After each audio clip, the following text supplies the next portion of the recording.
Thanks for tuning in to the JLW podcast. If I said it before, I'll say it again. We need to pull together.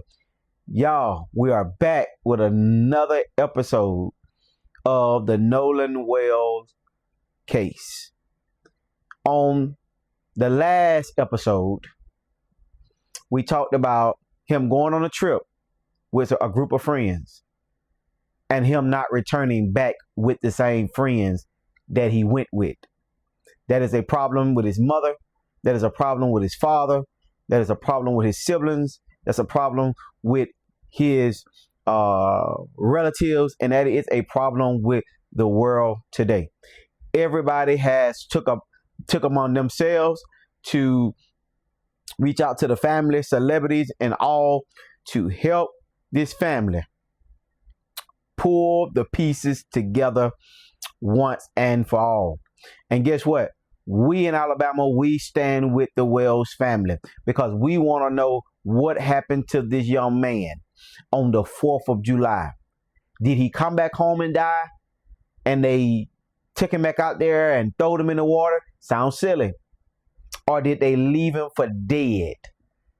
We're going to find out because as we spoke on the last episode, Mr. Nick, he went and donated some money to send the autopsy people in New York the body of Nolan Wells to get it done again. So they done the autopsy twice to find out what really happened to this Wells kid, 18 years old, and found it dead. 18 years old. Just think about that. That could have been one of your sons. Found dead on a trip with a bunch of, Umar Johnson says, a bunch of Caucasians. I call them white folks. Just plain and simple. I'm not racist, not biased, none whatsoever. I just call the pot how I see it. So let's jump into part 2. On the last episode, we did talk about the phone coming back without Nolan.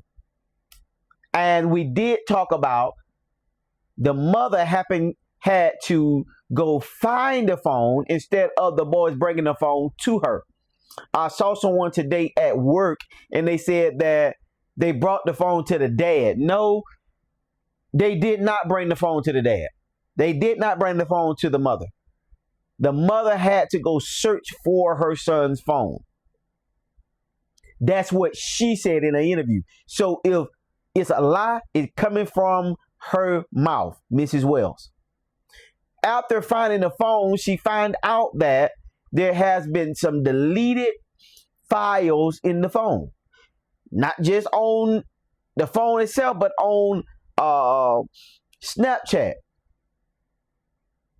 Has been deleted with a bunch of stuff that should not have been touched. That's tampering with evidence. Whoever done it. That's her finding the phone and find it the way that it was, not the way that Nolan left it. So that's a problem all by itself as well.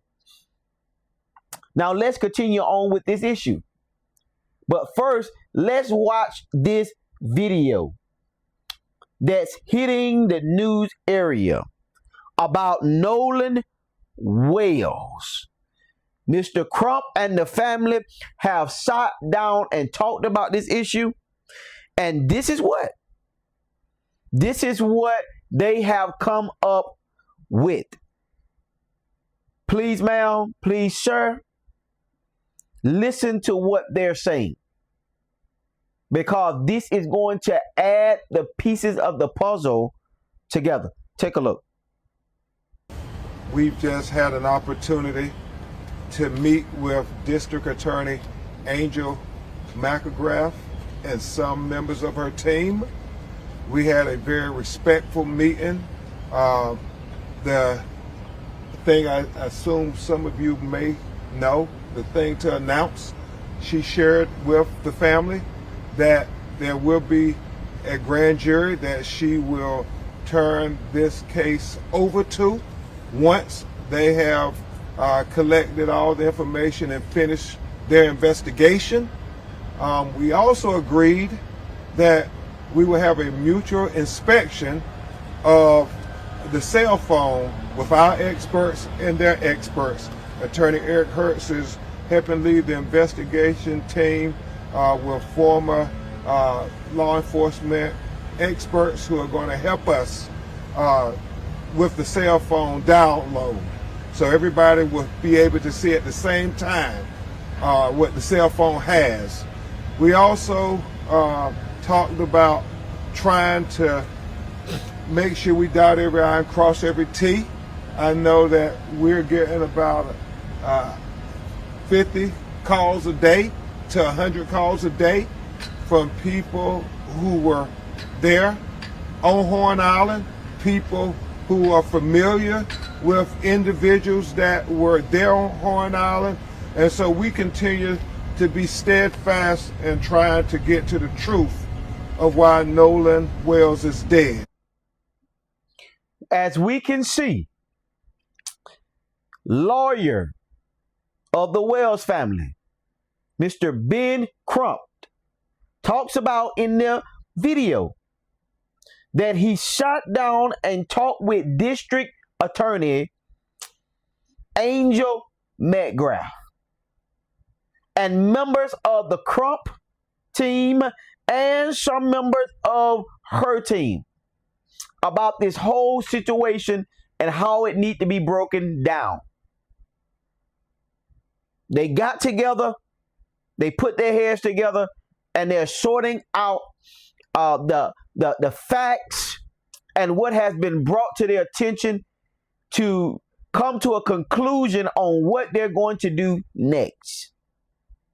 She then told the family, Miss Angel did, that she will soon as possible turn the case over to a grand jury after all the evidence has been sucked in, put in the box, went over from both sides, the Crumps and the McGraths team, and some people that is on both of their sides doing investigation on this case, that sooner or later they're going to turn it over to a grand jury. Listen, y'all, this case has hit the news area everywhere. I'm not saying that blacks are tired. We are. But everybody is tired of losing a child, a loved one, a significant other. And it's time to do something about it before this situation happens again. Someone asked me today, says, would you have went out with a bunch of white boys, or how Umar said, a bunch of Caucasians like this boy did? And I told him, no, go look at my podcast. I'll tell you. Sometimes I don't even want to go with the people that I fool with, yet alone going with a group of folks that are not my skin color. Does that make me racist? Does that make me biased? No, it shouldn't. It's just facts. Point blank, period. They say they went out multiple times in the same area, but he came back home. What happened this time? He went out, but he did not return. And that's a problem. And Mr. Ben Crump and his team are searching for answers. And I believe they're coming to the desk as we speak.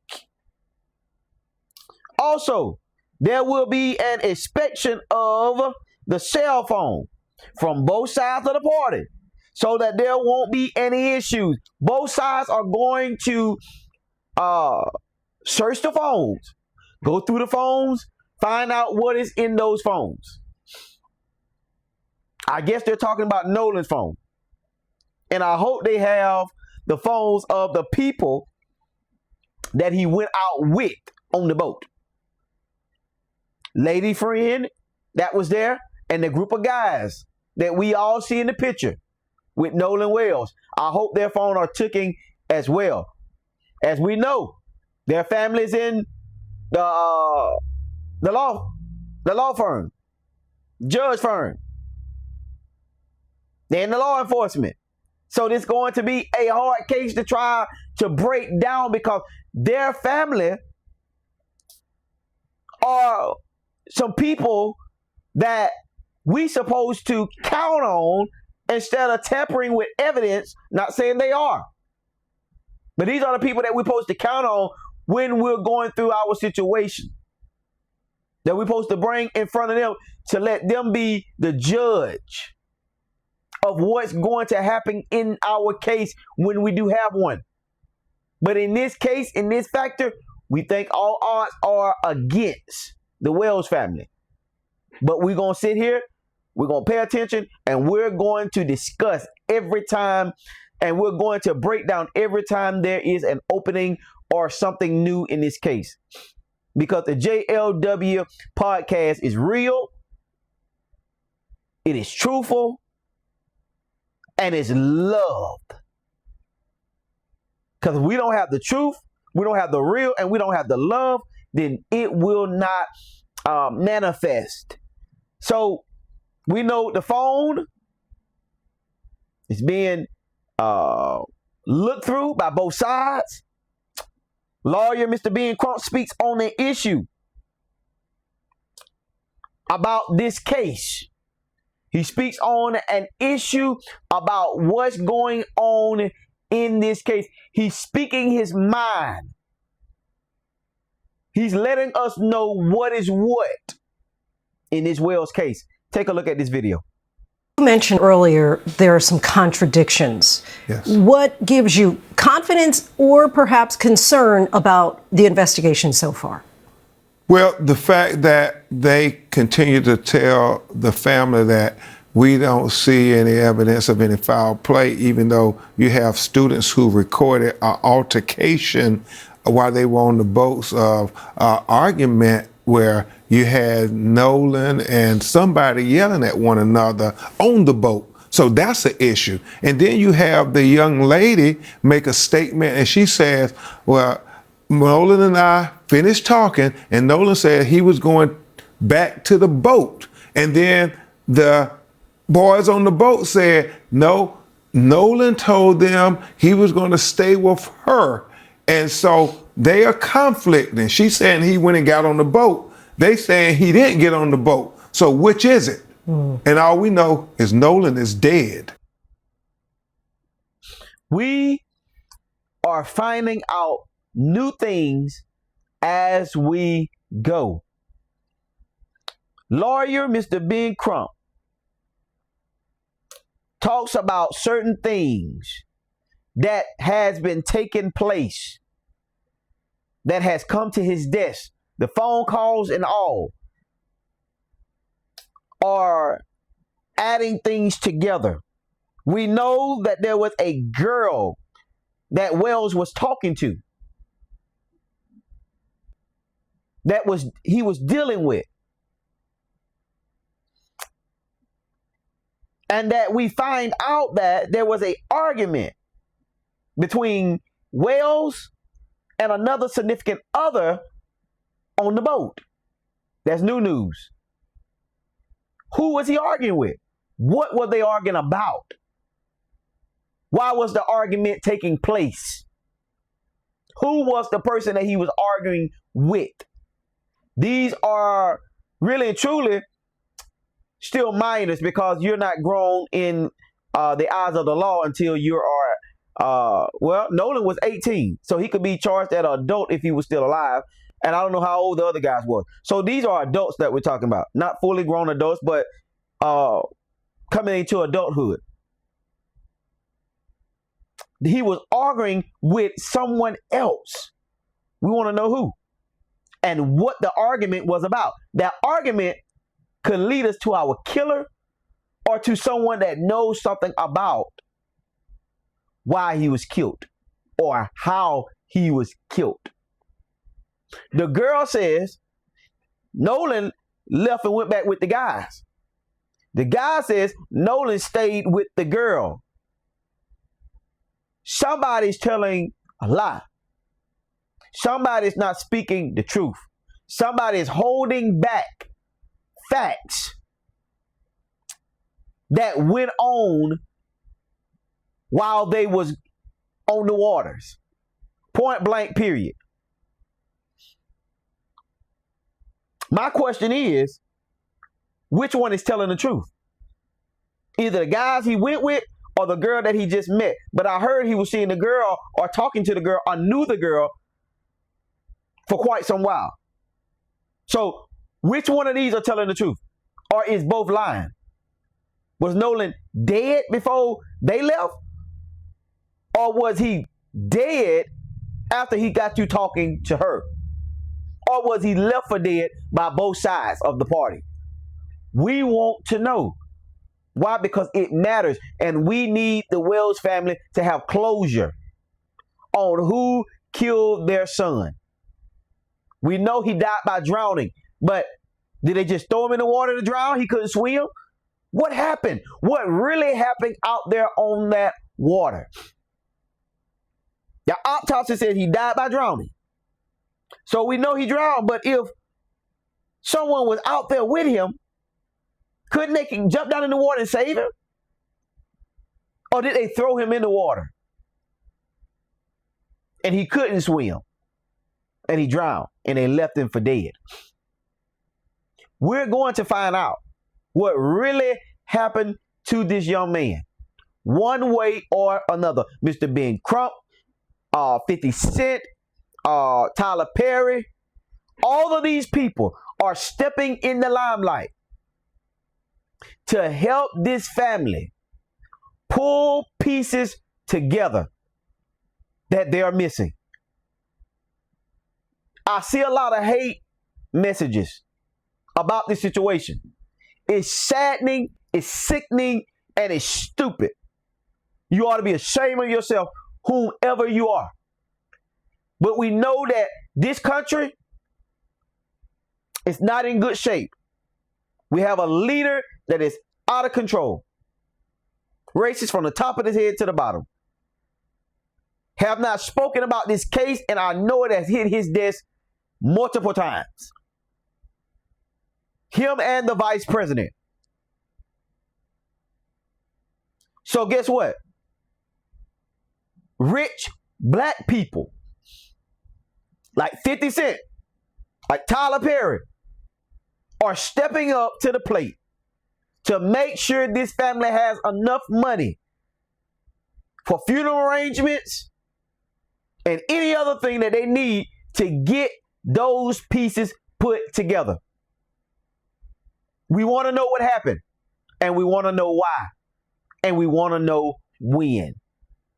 We want to get this family some closure that they're going to sleep, not peacefully, not even calmly, but in the fact of knowing that whoever killed their son or left him for dead has been sentenced to whatever best punishment there is out there for that particular person or particular people. Y'all, we're coming with episode 3. You want to stay tuned? You want to stay watching? Please like, comment, and subscribe to this channel. Please, ma'am, please, sir. Let's stay on this case together. Let's find out things together, and let's find out what's going on and how are they putting pieces together and what pieces are they putting together and when. Because we need answers, they need answers, the world needs answers on this 18-year-old boy being found dead. Dead. Deceased. Did not go out there by himself. And guess what? He did not come back alive and well. And guess what? America, that's a problem. I pray that this helps you with your everyday life's journey of knowing that We are covering every step of the way of this Nolan Wells case. May God continue to bless you. May he continue to keep you, is my prayer. I love you, and there's nothing you can do about it. See you on the next episode. Deuces.